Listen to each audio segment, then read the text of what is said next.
Hello students, I welcomes all of you in the first period of history on behalf of the Guru Govind Singh Public School Nasik. My name is Pankaj Lade and today we are going to learn the first chapter of our history subject Indian subcontinent and history. In this chapter we will learn the geographical condition and history, geographical features of India and geographical features.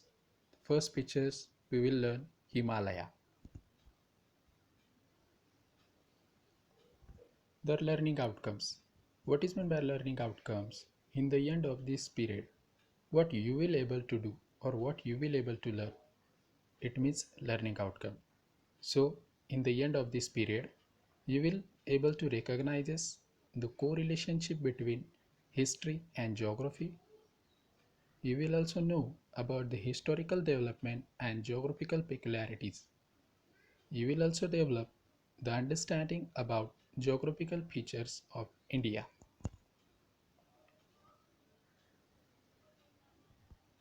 Now, our geographical condition and history. So, dear student, in the fifth standard, we saw at some length that there is a close relationship between man and his environment. We also saw that how the changes in the lifestyle of the early man and his technology were related to the changes in his surrounding. We also revived the Stone Age to the agriculture civilization that flourished on the banks of the rivers. So, before going to learn the geographical condition and history, it is important one that what is history. So, dear student, you may say that whatever happened up to now, that all is a history. Yes, right. But according to the book, what is history? So, history means a coherent account of the significant past events in the progress of human culture. It is also says that today's geography is tomorrow's history, means whatever will happen today, that all will be accounted for tomorrow in history.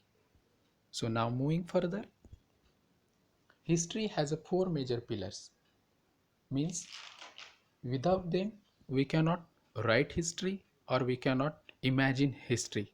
So which are these four major pillars? So you can see in the picture there are they are time, place, society, and individual. These are the four major pillars of history.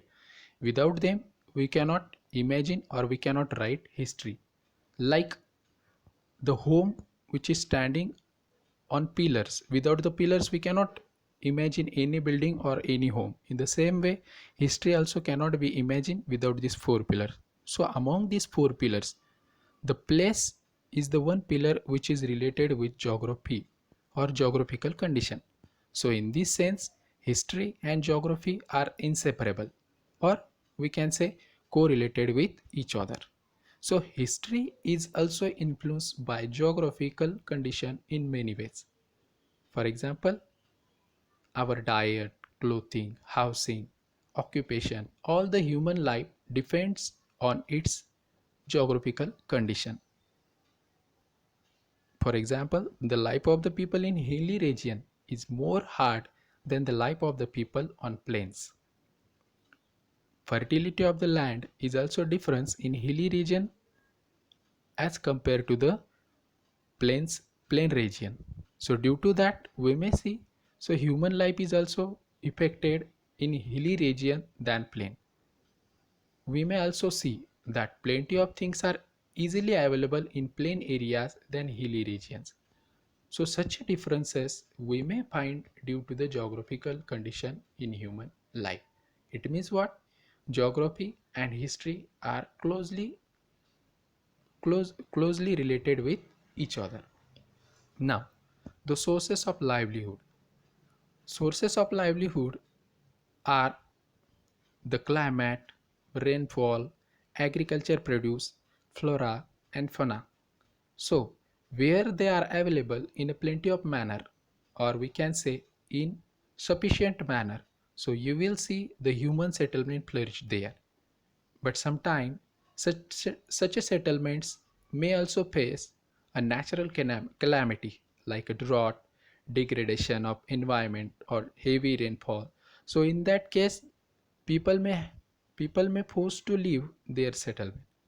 So we may see many such instances in history. Thus, we understand that history and geography are closely related with each other, or we can say that history and geography both are inseparable from each other.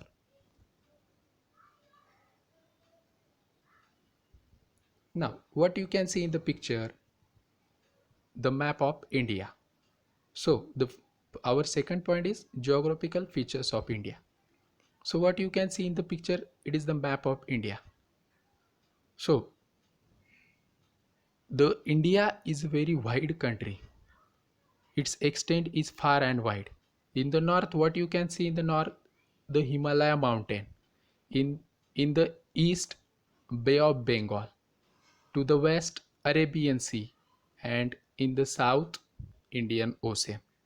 You can also see in the picture the Lakshadweep and Andaman Nicobar. These two are the islands. The both islands are also the part of India.